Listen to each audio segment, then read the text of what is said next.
Salut, c'est Florence, on se retrouve pour une nouvelle vidéo Lego Review aujourd'hui du 776 414 Expecto Patronum.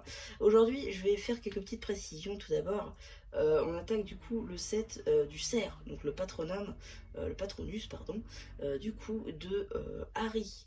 Ce qui veut dire que du coup, je vous présente tout d'abord avec Harry, et après je vous présenterai quand je prendrai les deux, parce que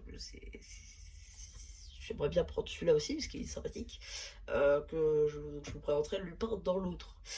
C'est aussi un tour de passe-passe dans la mesure où je l'ai eu sans figue, et qu'en fait la figurine d'Harry n'est pas exclusive, contrairement à celle de Lupin, ce qui fait que ça me permet en fait de vous présenter les deux sets avec figue. Ce qui est quand même pas mal, quoi. Typiquement là je fais en sorte que je puisse vous présenter les sets de plus en plus avec figues, même si j'ai pas forcément les figues. Voilà, je t'ai juste à dire ça. Voilà. Pardon. Ça fait des heures que je tourne. J'avoue, j'ai un peu chaud en même temps parce que c'est la canicule là. Enfin bref, on n'est pas là pour parler de ça, on est là pour parler du patronum. Déjà, la figurine d'Harry. Bon, Harry Potter, pour le coup, pas figurine exclusive, vous l'aurez compris. Hein, le torse, on le retrouve dans l'infirmerie. Pareil pour la tête et les cheveux.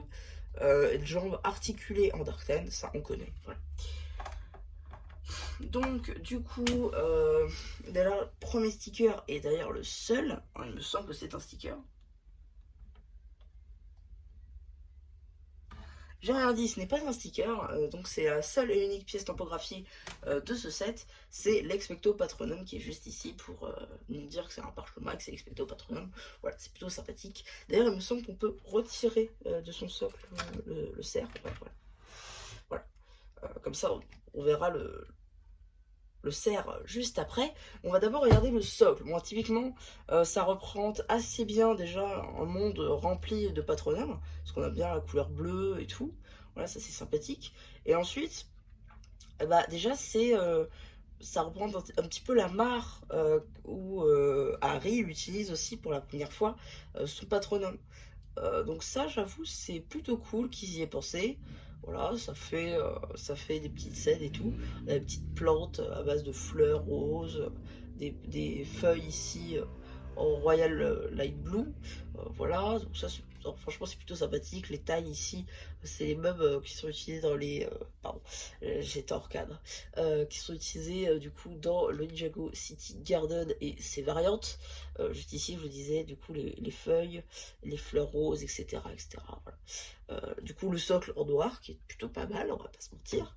Et donc, j'ai vite fait vous présenter le cerf en lui-même, parce que c'est un peu ça l'attrait principal.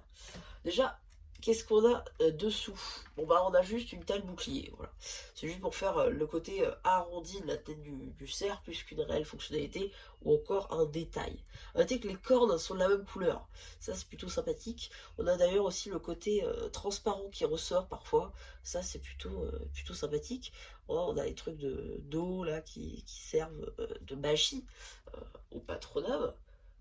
Au Patronus, pardon, je vais le lire en anglais, c'est pour ça.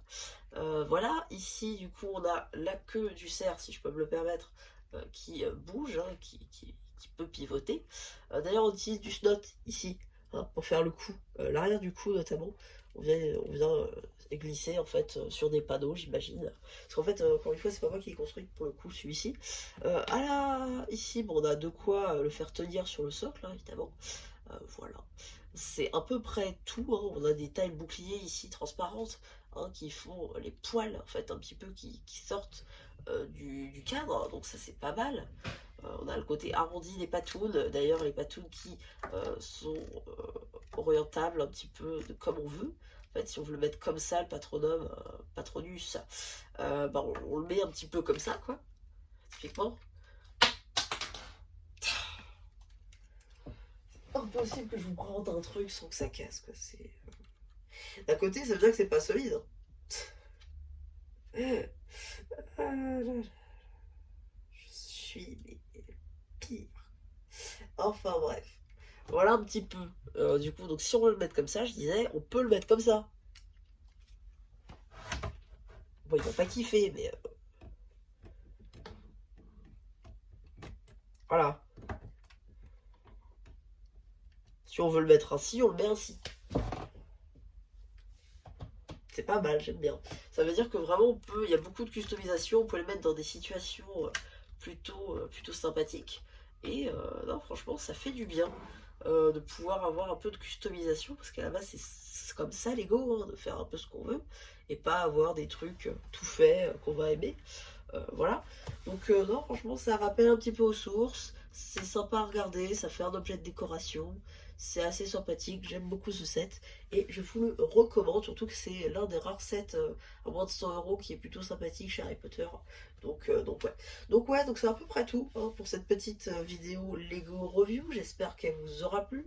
Surtout n'hésitez pas à vous faire penser de moi sur le post commentaire. Et dites-moi si vous avez aussi hâte pour la prochaine review avec le renard. Voilà.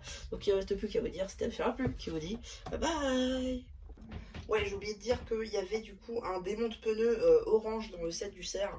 Malheureusement, du coup, je voulais juste en redire parce que effectivement c'est orange, mais ils auraient pu mettre du coup un bleu cyan, voire une nouvelle couleur pour faire Patronus quoi. Je veux dire, même un bleu comme ça aurait fait quoi, ça aurait été pas mal quoi. Donc ouais.